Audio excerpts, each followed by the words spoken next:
us a little about your work. The work of biomechanics is all about seat and posture of the rider, and we look at the balance of the rider and how it affects the horse's way of going. So say for example, you sit with one shoulder lower than the other.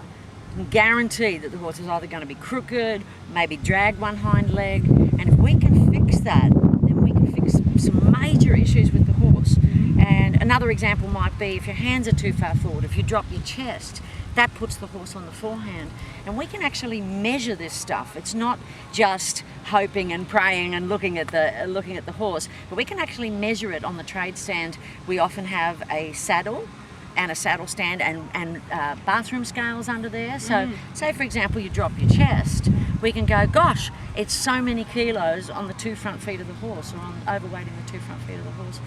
But it's also about pain and being able to ride for long hours without pain. So say for example, if you turn your toes out, and your pelvis will sooner or later is going to start to hurt.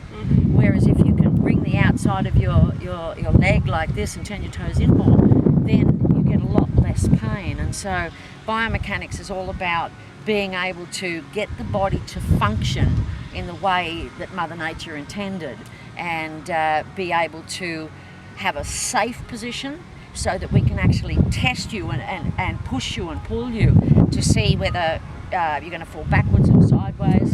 So it's a safe position. It's also about high performance and being able to use our body instead of just our hands and our heels, being able to use different parts of our body to be able to go sideways, or using our body for a downward transition. It's fantastic, and obviously the horses love it, because instead of spur, spur, spur and pull, pull, pull, we're able to use our body to do that instead, and it's a lot more fun, a lot more exciting. So do you teach people mostly on the horse or also on the ground? We do both. A lot of the clinics that I give, we do dismounted demonstrations where we'd be, say for example this, if you've got your elbow there and I've got my elbow here and you start to pull me, right, look who's going to win. Oh, you're pulling me. But if you've got your elbow straight and I've got my elbow here, now look who's going to win.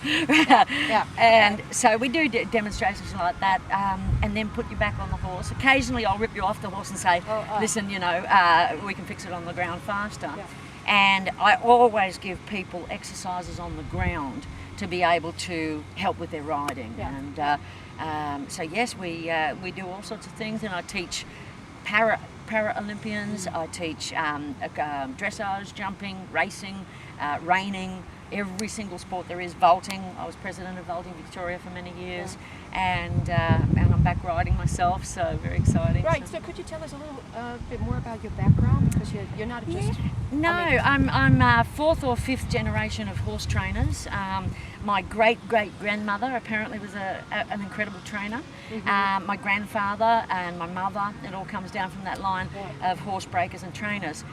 But we were very quiet. We didn't do the mean method of horse breaking. Very, very quiet, calm training. And so I come from that background. I played polo cross for 8 seasons with Gold Coast Club in Australia. And then I went to endurance. That didn't last very long because of it's really hard work, that endurance riding. And then I went to showing in Australia. That's a very big sport in Australia. So showing would be dressage? Showing is they get like about 20 or 30 horses in the ring, and the judge says, I want you, you, and you, and the rest of you go away, and they'll select 6 horses. Right. And it's judged on the conformation of the horse and how the horse goes, how you're riding, and that kind of thing. So I got to the highest level in Australia that you could possibly get, which was in my day, Sydney Royal Show, and I won my class there. And then a couple of years later, judged that same class, and which was exciting. And then I moved to dressage. That same horse that I won Sydney Royal with got injured, and he got badly scarred. So all the time during my polo cross, for years and years and years, on the same horse, I did polo cross in the winter and dressage in the summer, the same horse. And so it was a natural progression into dressage, and I started judging in the late 70s, early 80s, and I got up to Grand Prix judging, and I've been all over the world now, riding Grand Prix and teaching, and it's just very exciting. Great. Thank you very much. It's so lovely to meet you, and it's wonderful to be here at the Dressage Summit here in Wellington, Florida. It's an incredible venue, and So it's a delight to meet you, and thank you for meeting me. So Thank you.